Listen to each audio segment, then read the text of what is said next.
ہم نے یہ معاملات مختلف صحافیوں کے ساتھ دیکھے ہیں. ایک بار پھر ہم یہ صورتحال سمیع ابراہیم صاحب کے ساتھ دیکھ رہے ہیں.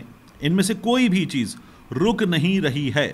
اس کے بعد محمد اکرم، یہ اڈیالہ جیل کے ڈپٹی سپرنٹینڈنٹ، گرفتار ہیں، نرغے میں آ گئے ہیں، نیٹ ورک پکڑا گیا ہے، مزید افراد پکڑے گئے ہیں، اور اس نیٹ ورک کے جو تانے بانے جن لوگوں سے ملتے تھے ان کے تبادلے ہو رہے ہیں.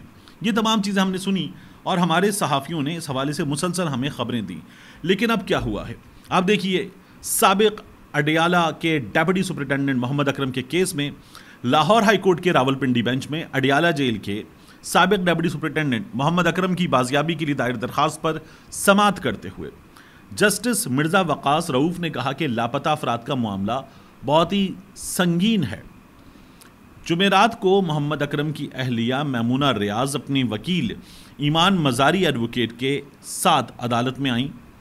سی P O Rawalpindi, S S P investigation اور تھانہ صدر بیرونی پولیس کے ایس ایچ او یہ بھی عدالت میں پیش ہوئے. عدالت نے سی پی او راولپنڈی سے سوال کیا کہ محمد اکرم کی بازیابی کے حوالے سے اب تک کیا سراغ ملا ہے. تو سی پی او راولپنڈی نے جواب دیا کہ محمد اکرم کی بازیابی کے لیے کام کر رہے ہیں.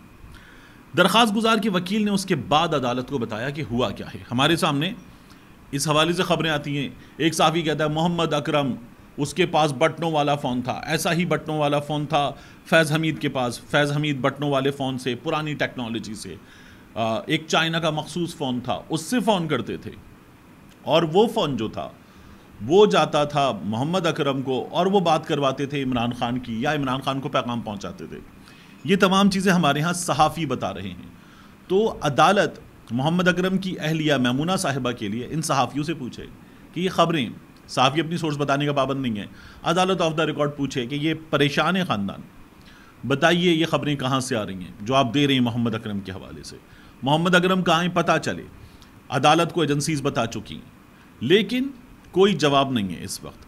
عدالت کو پولیس کہہ چکی ہے ہمارے پاس نہیں ہے، ہمیں کچھ نہیں پتا، اور اس کے حوالے سے خبریں نکل کے مسلسل سامنے آ رہی ہیں. اب درخواست گزار کی جو وکیل صاحبہ ہیں انہوں نے عدالت کو بتایا کہ صبح 25 افراد مختلف اداروں کے یونیفارم میں گھر میں داخل ہوئے. اہلکاروں نے اڈیالہ جیل کے اندر سرکاری گھر کی تلاشی لی. تو جسٹس وقاص نے کہا یہ جو الزام لگا رہی ہیں یہ کافی سیریس ہے، محمد اکرم کی فیملی کی حفاظت کو یقینی بنایا جائے. عدالت نے سی پی او راولپنڈی کو حکم دیا کہ اس معاملے کی مکمل تحقیقات بھی کی جائیں. جسٹس وقاص نے کہا جو کچھ ہو رہا ہے کسی نے لوگوں کے لیے کوئی اعتماد نہیں چھوڑا، ہر کسی نے اپنا کردار ادا کرنا ہے، سب اللہ تعالیٰ کو جواب دیں ہیں. ان کا یہ بھی کہنا تھا کہ مسنگ پرسنز کا ایشو کافی الارمنگ ہو چکا ہے.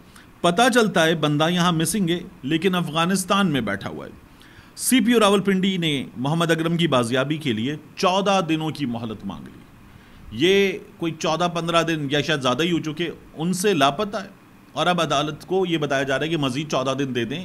اور اس دوران اس کے حوالے سے خبریں مسلسل چل رہی ہیں. لیاقت چٹھا، کمشنر راولپنڈی، لاپتہ ہے، اور ہمارے سامنے 10 طرح کے انکشافات چینلز چلا چکے. پھر اس کے بعد عدالت نے محمد اکرم کی بازیابی کے لیے یہ مہلت دے دی، اور اب عدالت نے سماعت ملتوی کر دی ہے 10 ستمبر تک. بازیابی سے متعلق دائر درخواست کی سماعت کے دوران جسٹس مرزا وقاص رؤوف نے پولیس افسر سے پوچھا کہ آپ نے اب تک لاپتہ سرکاری افسر کی بازیابی کے لیے کون سا بڑا قدم اٹھایا ہے؟ یہ سب ہو کیا رہا ہے؟ کیا آپ شہریوں کو تحفظ دے رہے ہیں؟ کیا میں اور آپ شہریوں کے تحفظ کے ضامن نہیں ہیں؟ تو جسٹس وقاص نے کہا کہ اس جدید دور میں کیسے ممکن ہے کہ ایک شخص لاپتہ ہو اور آپ پتہ نہ لگا سکیں. اور یہ بھی کہا کہ اس تمام صورتحال پر میں حیران ہوں، عام شہری کتنا پریشان ہوگا. تو جسٹس وقاص صاحب نے ایک اور بات کی. انہوں نے کہا ممکن ہے کہ ڈیپٹی سپرنٹینڈنٹ خود غائب ہوا تو بھی آپ کی ذمہ داری کہ آپ اسے تلاش کریں. اور یہ جو خبریں مسلسل چل رہی ہیں، عدالت ان خبروں کے حوالے سے سوال نہیں کر رہی کہ ٹیلی ویژن چینلز بھی چلا رہے ہیں. مخصوص صحافی، مخصوص سیاسی جماعت، مخصوص ایکٹیوسٹ اس سیاسی جماعت کے، یہ لوگ مسلسل یہ کام کر رہے ہیں، اور عدالت نے اس بارے میں کوئی بھی سوال ان سے نہیں پوچھا ہے کہ یہ کیسے کیا جا سکتا ہے جو آپ کر رہے ہیں، مسلسل خبریں دی جا رہی ہیں، یہ کیسے ممکن ہے. اس کے بعد میں آپ سے عرض کروں، محسن نقوی صاحب نے کہا تھا، وزیر داخلہ نے، کہ ایک ایس ایچ او کی ماں نے بلوچستان میں جو چیزیں ہو رہی ہیں ایک ایس ایچ او کی مار ہیں، اس سے زیادہ نہیں چاہیے. تو بلوچستان میں جو جامع شہادت نوش کرتے ہیں نا محسن نقوی صاحب، وہ فوج کے بہترین تربیتی یافتہ آفیسرز اور جوان ہوتے ہیں. وہ وہاں جامع شہادت نوش کر رہے ہیں. وہاں یہ مسئلہ ہے، پاکستان کا ایریا کے حساب سے، رقبے کے حساب سے سب سے بڑا صوبہ ہے، اور وہاں پر اتنے سنگین حالات ہیں، اور آپ کہہ رہے ہیں ایک ایس ایچ او کی مار. تو وہ جو لوگ پاکستان آرمی کے تربیتی یافتہ ہیں، جہاں سلیکشن کا کرائٹیریا ہمارے اس ایس ایچ او سے کہیں سخت ہے، تو پھر وہ تربیت اس کے بعد کا، تعلیم اس کے بعد کا مرحلہ، اور پھر وہاں ان علاقوں میں ذمہ داریاں انجام دینا اس کے بعد کا مرحلہ، جو انہیں اس ایس ایچ او سے کہیں اوپر لے جاتا ہے. آپ ان سب کی توہین کر رہے ہیں ایک ایس ایچ او کی مار کہہ کر. اب آپ دیکھیے کہ ایک جانب آپ کو بلوچستان کے حالات میں یہ سب کچھ ایک ایس ایچ او کی مار نظر آتا ہے، دوسری جانب اسلام آباد میں کیا ہو رہا ہے. اسلام آباد میں ایک پولیس آفیسر ہے، اس کا بیٹا کیا کر رہا ہے. اب اسلام آباد میں شکایتیں آ رہی ہیں، اور یہ S S P operation in کو ضلع اسلام آباد میں بھیجی گئی ہے. یہ درخواست دیے صہیب اختر صاحب نے. وہ کہتے ہیں گزارش ہے کہ میں صہیب اختر ولد محمد اختر علی اسلام آباد میں بزنس کرتا ہوں، جس میں خیبر شنواری ریسٹورنٹ، F7 مرکز، لیوز فاسٹ فوڈ چین، پھر اس کے بعد وہ کہتے ہیں کہ E11-2 مرکز کے ساتھ ان کے مختلف بزنس ہیں، ان کی بیسمنٹ سنبھال رہا ہوں. بحیثیت کاروباری شخصیت اسلام آباد جیسے شہر میں بھی سکون میسر نہیں آیا. عاصم جہانگیر ولد جہانگیر خان نامی غنڈہ، جو کہ ایک پولیس ملازم کا بیٹا ہے. عاصم جہانگیر ولد جہانگیر خان نام کا غنڈہ، جو ایک پولیس ملازم کا بیٹا ہے، آئے روز سیکٹر E11 میں 15-20 غنڈے بمائے اسلحہ خنجر آ کر مجھ سے بھتے کی ڈیمانڈ کرتا ہے. جب میں اس کی بات ماننے سے انکار کرتا ہوں تو مجھے جان سے مارنے کی دھمکیاں میز کالز اور میسیجز کرتا ہے. چند روز پہلے یہ بھتہ لینے کی خاطر رات گئے شراب کے نشے میں دھت امپیریل اسکوائر پلازا میں آیا. اویس نامی لڑکا، جس کو بھتہ دینے سے انکار پر تشدد کا نشانہ بنایا. موقع کی مناسبت سے پلازا مینجمنٹ نے 15 کال کی تو پولیس موقع پر آئی، کیونکہ اس کا والد جہانگیر خان ایک پولیس ملازم ہے، جس کی وجہ سے کوئی کارروائی عمل میں نہیں آئی. اویس کی جانب سے تھانہ شالیمار میں درخواست دی گئی، جس کی تصویر ہمراہ تصویر لگا دی گئی ہے. اگلے ہی دن عاصم جہانگیر ہمراہ 15-20 غنڈے اسلحہ سمیت امپیریل اسکوائر پلازا میں واپس آئے، اور 15 کرنے والے میرے ملازمین کو جان سے مارنے کی خاطر ڈھونڈتا رہا، اور جاتے ہوئے پلازا کے کیمروں کا DVR اتار کے لے گیا. اب اس کے بعد ایک فوٹیج بھی اس کے ساتھ وائرل ہو رہی ہے. یہ پھر یہی سب کچھ کر رہے ہیں. تو محسن نقوی صاحب، وزیر داخلہ صاحب، وزیر برائے انسداد منشیات صاحب، چیئرمین PCB صاحب، آپ ایسی شخصیت ہیں کہ جس سے نون لیگ والے بھی ڈرتے ہیں. آپ ایک ایسی شخصیت ہیں جن کے بارے میں باہر بیٹھے ہوئے PJ میر صاحب یہ کہتے ہیں کہ آپ اگلے وزیر اعظم بنیں گے اور آپ بڑے بڑے کارنامے انجام دیں گے. آپ چینل کے مالک بھی ہیں، آپ ایک بڑے صحافی بھی ہیں، اور آپ کو ان میں سے بعض معاملات کی سمجھ بھی ہے. یہ معاملہ تو کم از کم کوئی ایسا SHO ہونا چاہیے محترم محسن نقوی صاحب کے جو حل کر دے. یہ تو ڈیفیکلٹ ٹیرین بھی نہیں ہے بلوچستان کی طرح، یہ تو دور دراز بھی نہیں ہے، یہ تو اسلام آباد ہے. آپ کی ناک کے عین نیچے یہ سب کچھ ہو رہا ہے، اطمینان سے ہو رہا ہے. ایک پولیس ملازم کا بیٹا 15-20 غنڈے لے کر گھوم رہا ہے، اور جو چاہتا ہے کرتا ہے، اور اس کے بعد پولیس کچھ بھی نہیں کرتی. تو پھر بلوچستان تو بہت مشکل چیز ہے. جو ہو رہا ہے اس کو روکیے، لیکن ہمیں ناکامی، مسلسل ناکامی نظر آ رہی ہے، کیونکہ پولیس کی ترجیحات کچھ اور ہیں، محکموں کی ترجیحات کچھ اور ہیں. وہ ایک سیاسی جماعت کو فکس کرنے میں لگے ہوئے ہیں، مسلسل اس کے خلاف کارروائیاں ہو رہی ہیں.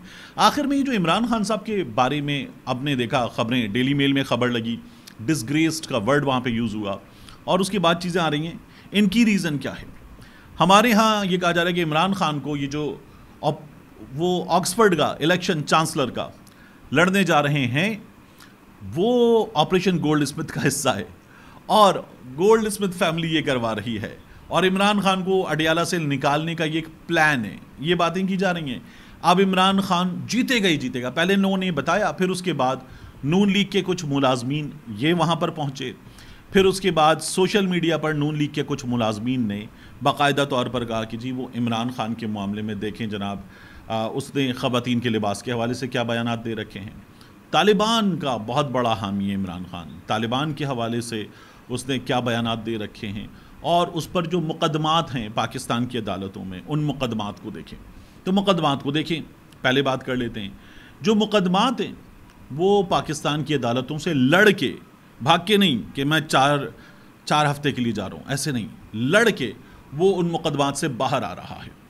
پھر اس کے بعد آپ بات کرتے ہیں وہ طالبان کا حامی ہے. تو طالبان کے ساتھ ہم نے یہ دیکھا ہے کہ میاں نواز شریف کی حکومت میں مذاکرات ہوئے، اس سے پہلے مذاکرات ہوئے، مشرف کے دنوں میں ڈکٹیٹر تھا، فوجی حکمران کی حکومت تھی اور سارے معاملات طاقتوں کے ہاتھ میں تھے، تب بھی نیک محمد سے، اس کے علاوہ مختلف لوگوں سے مذاکرات ہوتے رہے ہیں، بار بار ہوئے ہیں. ہم اسلام آباد میں کیا دیکھتے ہیں؟ یہ جو لال مسجد ہے، اس کے معاملات، دیگر معاملات. تو ہمارے ہاں یہ جو چیزیں ہیں، اگر ان کے ہوتے ہوئے بھی چینلز ایک مخصوص انداز میں خبریں چلا رہے ہیں، تو پھر عمران خان سے یہ نظام کس طرح سے پریشان ہے آپ کو صاف طور پر نظر آ جاتا ہے. اور پھر یہ جو باتیں کرتے ہیں نا لوگ کہ دیکھیں یہ طالبان سے مذاکرات کا حامی ہے. ہم نے بار بار مذاکرات کیے طالبان سے، حکومت نے، حکومت کے دوستوں نے. رانا ثناء اللہ بطور وزیر داخلہ جو ٹویٹر ہینڈل چلا رہے تھے، اس ٹویٹر ہینڈل پر بھی آپ کو وہ ٹویٹس مل جاتے ہیں جو ان مذاکرات سے متعلق تھے. یہ تمام چیزیں ریکارڈ کا حصہ ہیں. تو اب اس وقت ایک عمران خان ایسی مصیبت بن چکا ہے کہ وہ جیل میں رہ کر بھی ان لوگوں کے لیے اس وقت عالمی سطح پر ایک خوفناک دیو کی شکل اختیار کر گیا ہے. جو اس کو سنبھالنے میں ناکام ہے وہ اب ادھر ای میل لکھ دو، ادھر ای میل لکھ دو، سوشل میڈیا پر گالیاں دے دو، چینلز پہ خبریں چلوا دو، یہاں تک پہنچ چکے ہیں. تو یہ لوگ جو ہیں، یہ میاں نواز شریف صاحب کو پھر لندن بھیجا جا رہا ہے، اس صورتحال سے توجہ ہٹانے کے لیے یہ سب کچھ کر رہے ہیں. باقی آکسفورڈ کے الیکشن کا معاملہ بہت بڑا الیکشن ہے، آن لائن ہونے جا رہا ہے، وہاں کے ملازمین ہی اس میں ووٹ ڈالیں گے، وہاں کے جو ووٹرز ہیں وہ ووٹ ڈالیں گے. یہ تو نہیں ہوگا کہ تمام لوگ ووٹ ڈال رہے ہیں، دنیا بھر سے لاکھوں لوگ ووٹ ڈال رہے ہیں. تو یہ ایک الگ معاملہ ہے، اکتوبر میں اس کی لسٹ آنی ہے. لیکن جو ابھی پریشانی ہے اس کی، وہ بتا رہی ہے کہ ان لوگوں کو کتنا خوف ہے جیل میں بیٹھے ہوئے عمران خان سے بھی. ملتے ہیں انشاءاللہ آپ سے اگلی ویڈیو میں.